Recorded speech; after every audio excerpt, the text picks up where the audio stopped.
6920. Ms. Monaco, did you talk to whoever you need to talk to? Christina Monaco for the people. Carla, the named victim, is on WebEx presently. Our intern misinformed her that the sentencing was tomorrow at 2. Oh. I'm not sure how that happened, but Okay. I do see in the notes here that our intern wrote down 7:31. All right, that's So fine. she's here now. presently on WebEx and she would like to address the court. All right. Usually I start with the defense. Mr. Yes. DeBosch, if you want to go forward, please. Judge, I can tell the court this seems to be an isolated incident. It was a vehicle versus pedestrian accident at a crosswalk. My client turned, it looks like, into the sunlight from what I can tell from the information on the ticket, and didn't see the pedestrian in the crosswalk. It's an insured accident. There's already been contact from a personal injury attorney. I expect this to resolve both civilly and then here in traffic court. I don't see that my client's had a single ticket since, well, for 23 years. So since she was much, much younger. Spotless history otherwise. So I would ask that the court impose a fine. All right. Is there anything you want to say, ma'am? And speak into the microphone, because this is usually a part of the case that matters a lot to the named victim to hear what you have to say. So why don't you go ahead and tell us what you want to say, if anything. Yeah, thank you for the time of the court. I read the victim statement and it's hard to read it because I understand that I made this mistake and I understand that she is going through a lot. And it's just, it's a mistake, and I know it happened and there's nothing I can do about it. And I just hope that she is better. It's not intentional. And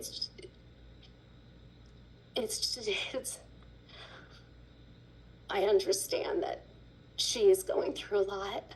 And I just hope she's okay.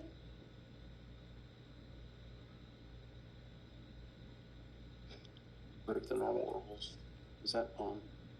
Let me turn that TV on real quick. So, yeah, so she can see the victim speak.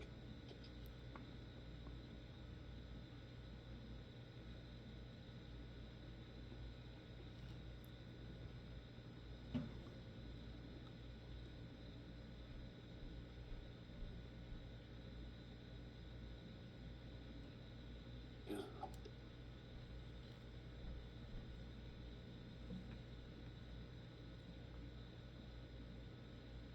All right, Ms.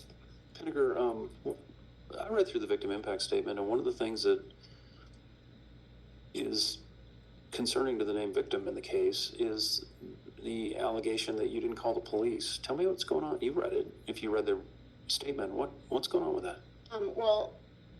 I did not call the police, but I did not,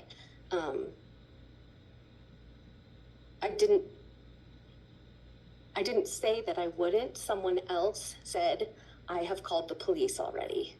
Okay. And so I didn't call the police, and there were actually 2 other people there that said that they had also called the police. Did you stay there? I did. Okay. All right. Ms. Monaco, what's the DA's position? Yes, Your Honor. We will be asking for some amount of community service in this case. I don't dispute what defense counsel is saying about Ms. Pinegar's driving record. I think she only has 2 things on her record, and they're from over 20 years ago. So I don't anticipate anything like this happening again in the future. I certainly hope not. It does seem that, in general, Ms. Pinegar is a usually careful driver, and this was an accident. However, the named victim, it's clear on the video, she stands at the crosswalk, she presses the button, and she waits for 1 minute or so until the walk sign comes on. And so she was doing, what she needed to do as a pedestrian, waited for the walk sign, and has suffered, it seems like, at least from like the concussion symptoms are ongoing, and it seems like it's really deeply affected her life. She also suffered a foot fracture. I'm not really sure the current state of the foot, but it does seem like, the named victim is suffering a lot from the ongoing concussion symptoms. So we would ask for community service, just to acknowledge the extent of the harm that was done, even though this was, it does seem like truly an accident. I know that this court sometimes imposes a suspended sentence and orders the defendant to not, get more than a careless, or to not get anything other than like a traffic infraction in the next year. I'm not sure if that's, appropriate to do in this case. I wouldn't be opposed to that if the court felt that was appropriate, but I do think, given Ms. Pinegar's driving record, I would not anticipate her getting any more tickets like this in the future. All right. Ma'am, is there anything you'd like to say? You should be able to see her at the podium. You can see us all in the courtroom, but if you'd like to say something, now's your time. Okay, thanks for having me. And again, I was hoping to be there in person. Yeah, I've never really been through this type of situation before. And it was devastating. I just really, she hit me from behind and I wasn't expecting it. So I was on my way back from work. But in the meantime, since this happened, I had to quit my job. I had to stay home because, to this day, it's still hard to walk across that street without worrying about getting hit. And she did, before the cops came, before anything happened, she stood there over me, and I kept telling her to call the cops. But she wouldn't do it. She just kept walking around me. This lady that jumped from the other side of the traffic on the opposite side, jumped over, and I was trying to get up and get off the street, but she held me down. And she said, "I'm an EMT, don't get up." And then this lady actually talked to the drivers on the other side of the car and told them to call the police. She didn't say, no one was there but her, I, and that lady. And she even had the audacity to find my phone on the ground and give it to me and call 911 because I told her to. She did not attempt to call the cops after I was screaming at her. So I got up and I was trying to get up, but that lady wouldn't let me. I have children and I have grandchildren. And I was just so happy that the cops and the EMTs got there right away. But, I'm a leadership. I'm Native American. I'm leadership in this community. And if anything happened to me, they'd be without me. And, I'm an addictions counselor. That had a strain on my mental health as well. That's why I had to come home and heal. So I just wanted to let her and that family know, I'm just tired of these careless drivers. I work in the homeless field, and, a lot of my clients died from stupid stuff like this. And so, I just wanted to address and let her know, she devastated not only me and my family, but she devastated a whole nation of people that love me. And they gave her a slap on the wrist. But there's people that drive out here careless and die. And that's what I thought I was going to do, is not walk again. So thank you for letting me be here, and I appreciate it. Thank you for coming in by video. I understand the DA's office let you know of the wrong day, but we were able to get a hold of you, so thank you for this. Mm-hmm. Ms. Pinegar, it is important that she is able to speak her piece and say what happened. The bottom line is, neither one of you are bad people. Neither one of you are evil. You didn't try to hit her, or would have been charged way different than this. These are accidents, and they happen. And as we always say, but for the grace of God, go any one of us in an intersection. being hit by a car or being blinded by the sun or whatever. We have to remember, and I've said this a lot, we drive around in these tanks that are 5,000 pound pieces of steel, and they have the extreme capacity to destroy lives. But yet we get so comfortable in them. And we travel at speeds and travel through intersections and travel among people. And it's like accidents like this sometimes happen in grocery store parking lots, and people are like, well, I was just in the parking lot. I'm like, well, that's where people are walking around. That's where it's the most dangerous.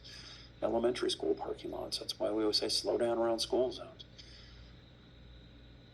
If I'm kind of looking at the summons here about where this happened, there's a memorial to two victims about 64th and Sims. You know what I'm talking about? I do. And that was one of the saddest cases ever. It was two elderly people out for a walk, very nice people, and there was a man, by all accounts, very nice man, and he was trying to turn right at that intersection and doing what we all do, looking over your left shoulder, trying to turn right, and you just inch the car forward, and you're not seeing the people in front of you that are trying to push back and get hurt by the car. Point is, when your car is moving forward, you've got to be focused on whatever's in front of you. For you, it was the sun. For him, it was the other traffic. The point is, you can't see, don't drive. If the sun blinds you, stop. Pull over. We see a lot of times where people get blinded by the sun and everybody tries to power through it. Well, if you can't see, don't put that 5,000 pound piece of steel in motion, because it could be the bike rider or the pedestrian or the kid with the ball that runs out in the street or anything. And it's hard for us to get that in our heads, because most of the time, no one gets hurt. It's just that time when someone does that we're all kind of here. So I appreciate that you understand what she went through. That's important. These cases, there can be lots of different outcomes. Sometimes we look at the injuries, and that sort of drives the outcome. If someone's really hurt, placed in a wheelchair, it kind of drives the outcome. If someone dies, it drives the outcome potentially. Sometimes we look at the person's criminal history. They've got 5 careless driving convictions over the past 2 years. Well, that's a different person that we have in front of us. That's a person that doesn't care. But that's not you. You have a great driving record, it sounds like.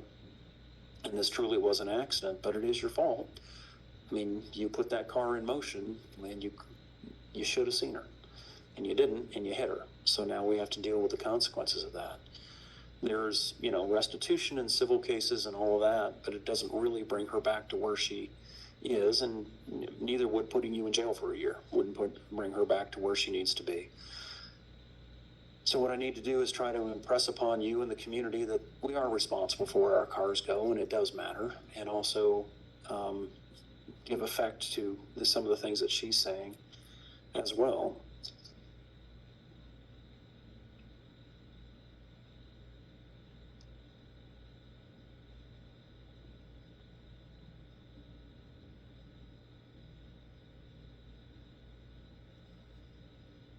Sometimes we place people on probation. There's no point in doing that here, because there's nothing for probation to do.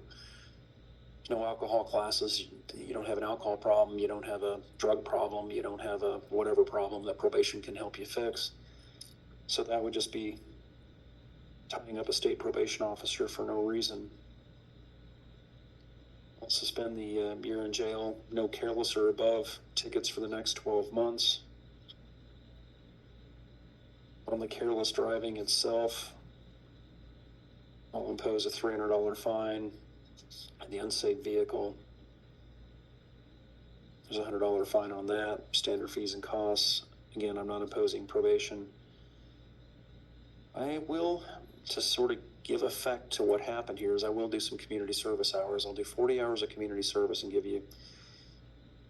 you 180 days to get that done.